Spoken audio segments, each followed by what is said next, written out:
syempre sa RT, konti lang kayo. Parang mataas ang demand, less yung supply. Nurses naman, mataas ang demand din, marami naman supply.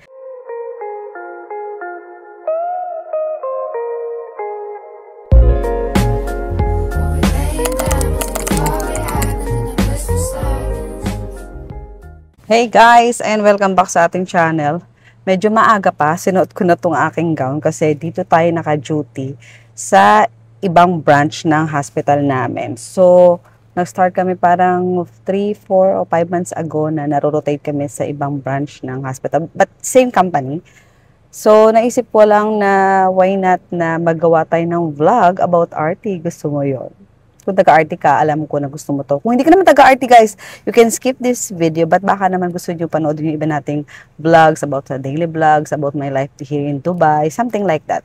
So, kasi mostly for RT to, baka hindi kayo makarelate. So, ayun na nga, maaga pa, and medyo marami na ako nare-receive na mga messages, comment about sa mag-vlog naman daw ako about RT. And sorry naman kasi talaga hindi ko siya ngayon matutukan. Although nasa isip ko naman yan. So, ngayon, gagawa lang tayo ng random video about RT. And nga pala, tawag dito, ang duty ko is 7 AM to 7 PM. Maaga pa guys, and ay, nako, Diyos ko. Inagahan ko kasi hindi ko alam yung, hindi ko pa masyadong gamay yung pulso ng traffic. Pulso ng traffic. So, ayun na nga, maraming salamat sa mga nagko-comment sa TikTok, Instagram, YouTube about RT. Yan, buksan natin yung ilaw. Winter na kasi dito guys, kaya alam mo yung madilim na. Dati alas 7 ng gabi, maliwanag pa. Ay, di ko makikita. So, mag-ubos ako ng oras, may 10 minutes pa ako. Yung routine ko pala dito sa hospital na to guys, iba dun sa main routine ko sa main hospital na pinapasukan ko, na naka-assign ako. So, dito medyo less kasi nag-start pa lang uli kami buhayin yung RT department dito.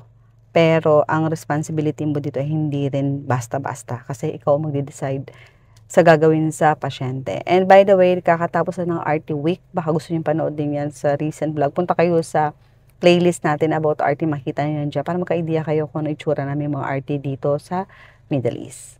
Ngayon naman, kung may mga may mga kaibigan kayo, kamag-anak na dito sa Dubai na RT, na may experience na at least 2 years, pwede kayong bumisita sa aming company. Message nyo na ako sa aking Blue App. Ayan, i-message nyo ako dyan para dyan tayo mag-usap about sa mga details kasi alam mo naman for privacy reason and syempre sa company ko na din.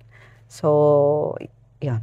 So, ang laging tanong ng bayan, meron po bang hiring ngayon dyan sa inyo? Actually, araw-araw naman yata hiring. And halos talagang lahat ng department na may RT dito sa Dubai na hospital, kaya private or government, is laging hiring ng RT. Kaya talaga in demand ang RT. And mas mataas ang chance na ma-hire ang RT compare sa nurse. Ito ay para sa mga estudyante or sa mga student na magka-college na nag-iisip kung RT or nurse.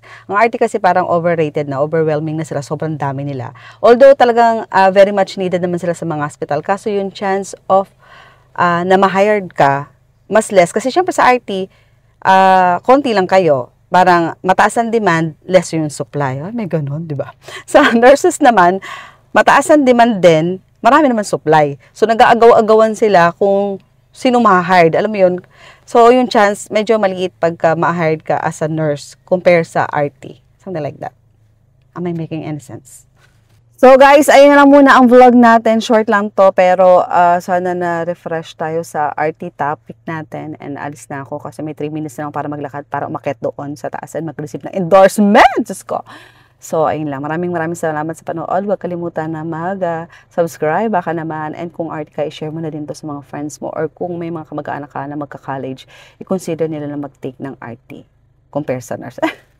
Comparison. Hindi, yun lang naman. Ganun ko lang naman kamahal yung aking tawag dito, profession. O, diba? So, yun lang. Paramihin natin ang pamilya ng RT or ang community ng RT.